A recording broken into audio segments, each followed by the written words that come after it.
Here we are. Well, Connor, I think we just jumped into the conversation a second ago, and what I was getting into is, we came across your work on across a couple different interviews, and you're getting into a wide variety of theoretical concepts. We originally set this call up because we wanted to explore hyperstructures and specifically, how we might better understand hyperstructures in practical day-to-day applications. And it was very clear based on your conversation with Owaki that we called in the Green Pill podcast that you had a lot of really advanced and grounded thoughts around hyperstructures. In that conversation, it was in the form of a critique, but it was also very clear that you had some ideas of what might a better approach to hyperstructures be. And before we get into those nitty-gritty details and hopefully follow that conversation into what they might look like in real life and what they are looking like in real life, I would love to just get a better understanding of who are you and what are you working on? Because the breadth of work seems to be really expansive, and I don't think I can do it justice, just going through your different websites and different things I've caught you working on Twitter. So I'd love to hear it in your own words. Sure. This is always hard to offer in a potted form, but my background is in really, I like to think about my background as in working with governments in order to try and implement things that are public goods. And so my prior startup that I started was a hardware startup. And what we were doing is we were working with open spaces in order to deploy technology in order to count cars as they entered and exited from parking lots. That was it. Right? Just count cars, use simple machine learning to count cars as they go in and out. But then we could use that data in surprising ways that was really valuable. And so one of the ways in which we used it was that we could direct people to available parking spaces at other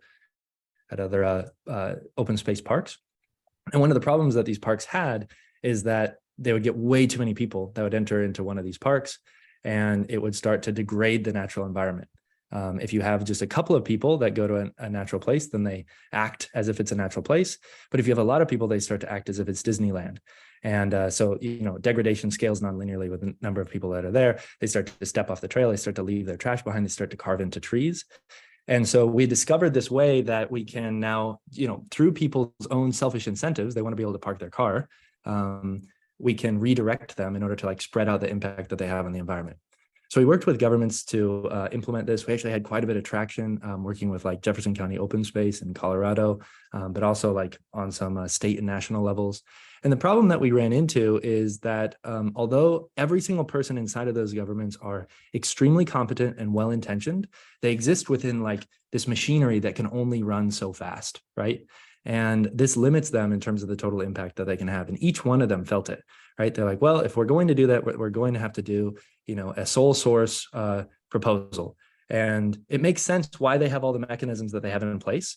But it was really a bummer because it was there are public goods that are beneficial to people and that we want to fund, and we cannot fund that. And it was in part due to the fact that the sales cycle was so slow that we didn't succeed as a startup. And, that is, it's a shame because there are many of those sorts of things that could be public goods, that could be viable, successful startups that cannot be because they otherwise have to go through kind of the slow machinery of public goods funding processes. And so this is my firsthand experience with what it's like to try and deploy a public good inside of the existing constructs that we already have. And so I've always been interested in the ways in which we might find other games that we can play, and we might avoid some of the constraints that governments are forced to contend with in order to be able to fund public goods in more dynamic ways and faster ways. Basically, can we bring more entrepreneurship to the public space? So I think that's my personal experience with that space. And then my background is in engineering, economics, and entrepreneurship in business. And so can we then take those ideas from mechanism design, from computer science, and now that we have this new primitive called Ethereum, called the ability to print non-counterfeitable tokens, can we create new incentive landscapes on which those new games play out?